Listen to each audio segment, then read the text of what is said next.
किसी गांव में दो भाई रहते थे, मोहन और सोहन। मोहन बड़ा था और स्वभाव से आलसी, चालाक और दूसरों का हक छीनने वाला, जबकि छोटा भाई सोहन ईमानदार, मेहनती और दयालु था। उनके पिता एक साधारण किसान थे। जब वे बूढ़े हुए तो उन्होंने अपने बेटों को बुलाकर कहा, अब मैं खेत संभालने में असमर्थ हूँ। मैं अपनी जमीन तुम दोनों में बराबर बांट रहा हूँ। मेहनत करोगे तो सफल बनोगे। सोहन ने अपने हिस्से की जमीन को संवारना शुरू कर दिया।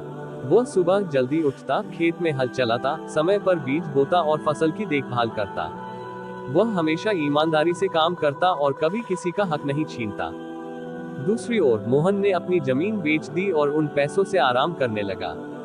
वह दिन भर जुआ खेलता, शराब पीता और अपने दोस्तों के साथ मस्ती करता। उसने सोचा, मेहनत करने से क्या फायदा, मैं तो बस छोटे भाई से ही फायदा उठाऊंगा। कुछ समय बाद सोहन की मेहनत रंग लाई।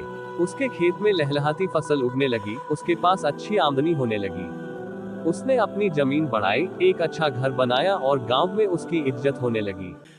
उधर मोहन की हालत खराब होती गई। उसके पास अब कुछ भी नहीं बचा।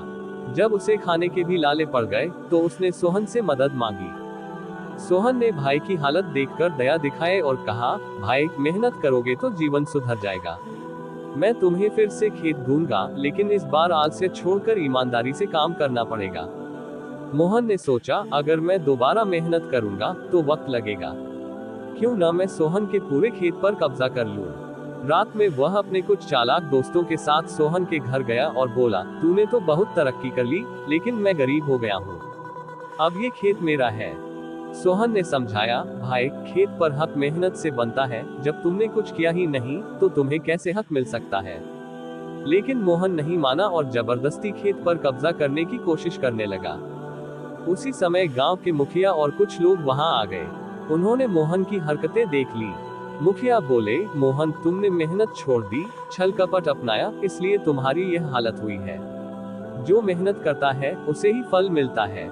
गांव वालों ने मोहन को फटकार लगाए और उसे सोहन से माफी मांगने को कहा। मोहन को अपनी गलती का एहसास हुआ। वह रोते हुए बोला, भाई मुझे माफ कर दो, अब मैं मेहनत करूंगा और अपने कर्म सुधारूंगा।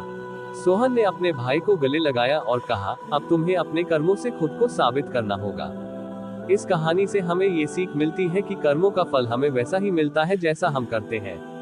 मेहनत, ईमानदारी और अच्छे कर्म हमेशा अच्छा फल देते हैं, जबकि आलस्य, चालाकी और बुरे कर्मों का अंजाम बुरा ही होता है।